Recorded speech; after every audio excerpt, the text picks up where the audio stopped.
আজকে আপনাদের সাথে শেয়ার করব চটজলদি বানানো ভেজ ফ্রাইড রাইস, আর তার সাথে বানিয়ে দেখাবো চিলি কিমা এগ। এটা বানানো খুবই সহজ আর খেতে লাগে ভীষণই টেস্টি। সোনালী কিচেনে সবাইকে স্বাগত জানাই। আশা করি আপনারা খুবই ভালো আছেন। আসুন তাহলে দেখে নেওয়া যাক আমার বানানো আজকের স্পেশাল দুটো রেসিপি। প্রথমে আমি কড়াই জল গরম করতে বসিয়ে দেব। আর একটা পাত্র নিয়েছি, এর মধ্যে আমি 4টে ডিম আগে ভেঙে নেব। ডিম আমি ভেঙে নিয়েছি। এবারে এর মধ্যে দিয়ে দেব চিকেন কিমা। এখানে আমি ছোটো বাটির 1 বাটি চিকেন কিমা নিয়েছি। চিকেনটা আমি মিক্সিতে পেস্ট করে নিয়েছি। এবারে চিকেন কিমা আর ডিম খুব ভালো করে ফেটিয়ে নেব। ডিমের সাথে চিকেন কিমা খুব ভালো করে মিশিয়ে নিয়েছি। এবারে এর মধ্যে কিছু মশলা দেব 1 চামচ পেঁয়াজ বাটা, 1 চামচ আদা রসুন আর কাঁচা লঙ্কা বাটা, পরিমাণ মতো নুন,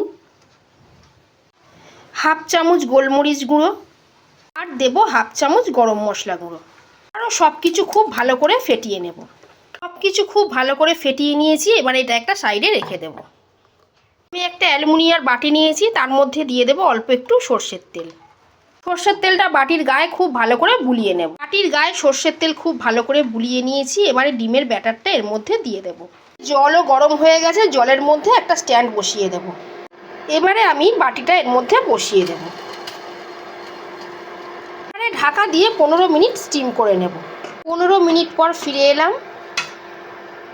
খুব ভালো করে ভাপিয়ে নিয়েছি। এবারে এটা নামিয়ে নেব। এটা একটু ঠান্ডা হোক, তারপর আপনাদের কেটে দেখাবো।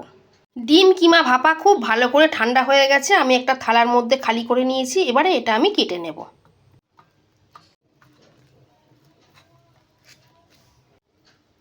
আমি এই রকম ছোট টুকরো করে কেটে নিয়েছি। এবারে এইগুলো ভাজার জন্য একটা ব্যাটার বানাবো। ব্যাটার বানানোর জন্য একটা পাত্রের মধ্যে নিয়ে নেব ছোট চামচের 3 চামচ ময়দা, দেব ছোট চামচের 1 চামচ কর্নফ্লাওয়ার। আমি 3 চামচ ময়দা আর 1 চামচ কর্নফ্লাওয়ার ব্যবহার করলাম। এর মধ্যে দিয়ে দেব পরিমাণ মতো নুন, দেব 1/2 চামচ মতো গোলমরিচ গুঁড়ো। এবারে এর মধ্যে অল্প জল দিয়ে একটা ব্যাটার বানিয়ে নেব। ব্যাটার রেডি হয়ে গেছে। এবারে ডিম ভাপার টুকরোগুলো ব্যাটারে দেব। ব্যাটারের মধ্যে একটু কোট করে নেব। কোটিংটা কিন্তু খুব বেশি মোটা হবে না। এদিকে আমি সাদা তেল গরম করতে বসিয়ে দিয়েছি, ভেজে নেব।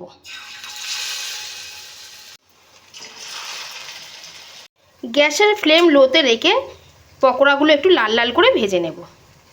দেখুন বন্ধুরা, ঠিক পনিরের মতো দেখতে লাগছে। দেখে মনে হচ্ছে যেন পনিরের টুকরো ভাজছি। ভালো করে ভেজে নিয়েছি। এবারে এগুলো তুলে নেব। বাকিগুলো একইভাবে ভেজে নেব। বন্ধুরা, আপনারা এইভাবে পকোড়া ভেজে সস দিয়েও খেতে পারেন, খুব ভালো লাগে। আমি আজকে এগ চিলি করব বলে ব্যাটারটা কর্নফ্লাওয়ার আর ময়দা দিয়ে তৈরি করেছি। যদি এইভাবে বানিয়ে শুধু পকোড়া হিসাবে চায়ের সাথে খেতে চান, তাহলে বেসন আর ডিম দিয়ে ব্যাটারটা গুলবেন, খেতে বেশি ভালো লাগবে। এগুলো লো ফ্লেমে ভালো করে লাল লাল করে ভাজা হোক, ততক্ষণ আমি একটা সসের মিশ্রণ রেডি করে নেব। একটা বাটির মধ্যে নিয়ে নেব ছোট চামচের 1 চামচ ডার্ক সোয়া সস, 1 চামচ রেড চিলি সস। এখানে আপনারা ডার্ক সোয়া সসের বদলে লাইট সোয়া সসও ব্যবহার করতে পারেন। 1 চামচ গ্রিন চিলি সস, 1 চামচ ভিনিগার, আর দেব 2 চামচ টমেটো কেচাপ। এবারে এর মধ্যে দিয়ে দেব অল্প একটু জল। এবারে সসগুলো জলের মধ্যে খুব ভালো করে গুলে নেব। এদিকে পকোড়াগুলো খুব ভালো করে লাল করে ভাজা হয়ে গেছে, এগুলো তুলে নেব। সব পকোড়া ভাজা হয়ে গেছে। এবারে তেলের মধ্যে দিয়ে দেব রসুন কুচি, আদা কুচি। রসুন আর আদাটা 1 মিনিট একটু ভেজে নেব, খুব বেশি লাল করে ভাজবো না। এবারে এর মধ্যে দিয়ে দেব পেঁয়াজের টুকরো। এখানে আমি দুটো মিডিয়াম সাইজের পেঁয়াজ 4 টুকরো করে কেটে পেঁয়াজের স্লাইসগুলো আলাদা করে নিয়েছি। এবারে এর মধ্যে ক্যাপসিকাম দিয়ে দেব। ক্যাপসিকাম আর পেঁয়াজ একটু ভেজে নেব। এবারে এর মধ্যে দিয়ে দেব কাঁচা লঙ্কা কুচি, দেব অল্প একটু চিলি ফ্লেক্স। বাড়িতে যদি খুব ছোট বাচ্চা থাকে তাহলে চিলি ফ্লেক্সটা বাদ দিয়ে বানাবেন। এবারে দিয়ে দেব পরিমাণ মতো নুন।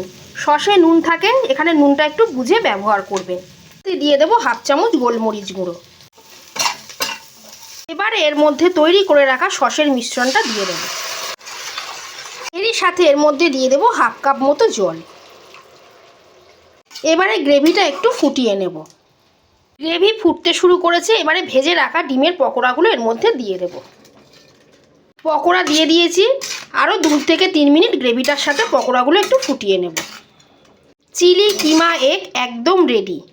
এটা কিন্তু রুটি, পরোটা, ফ্রায়েড রাইস সব কিছু দিয়ে খেতেই ভীষণই ভালো লাগে। নামাবার আগে সবশেষে ওপর থেকে ছড়িয়ে দেবো অল্প একটু স্প্রিং অনিয়ন। এবারে এটা দিয়ে সার্ভ করার জন্য চটজলদি ভেজ ফ্রায়েড রাইস বানিয়ে আপনাদের সাথে শেয়ার করব। ভেজ ফ্রায়েড রাইস বানানোর জন্য আমি কি সবজি নিয়েছি আপনাদের দেখিয়ে দেব। এখানে আছে বিনস, এখানে আছে ক্যাপসিকাম, এখানে আছে সুইটকর্নটা আমি একটু সেদ্ধ করে রেখেছি। এখানে আছে মটরশুঁটি, এটা ফ্রোজেন মটরশুঁটি আমার কাছে ছিল, আমি তাই ব্যবহার করলাম। আপনাদের কাছে থাকলে ব্যবহার করবেন, নইলে বাদ দিয়ে দেবেন। এখানে আছে গাজর কুচি, আপনাদের কাছে যদি বাঁধাকপি থাকে সেটাও আপনারা এখানে ব্যবহার করতে পারেন। কড়াই সাদা তেল গরম করতে দিয়েছি, তেলের মধ্যে দিয়ে দেবো রসুন কুচি ও আদা কুচি। আদা আর রসুন ভেজে নিয়েছি, দিয়ে দেবো গাজর আর বিনস।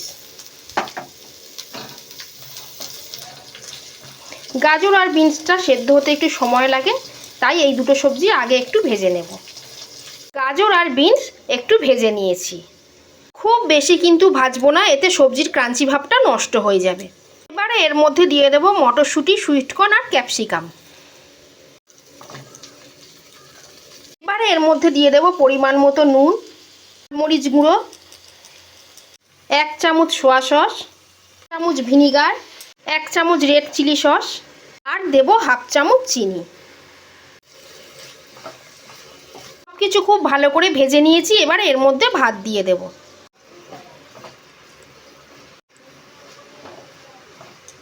সব কিছু খুব ভালো করে মিশিয়ে নেব। তৈরি হয়ে গেল চটজলদি বানানো ভেজ ফ্রায়েড রাইস।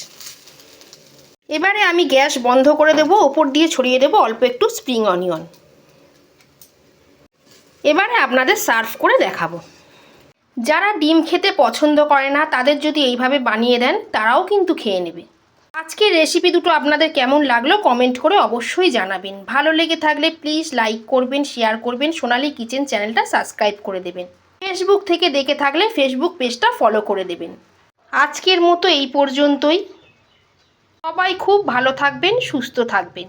ধন্যবাদ।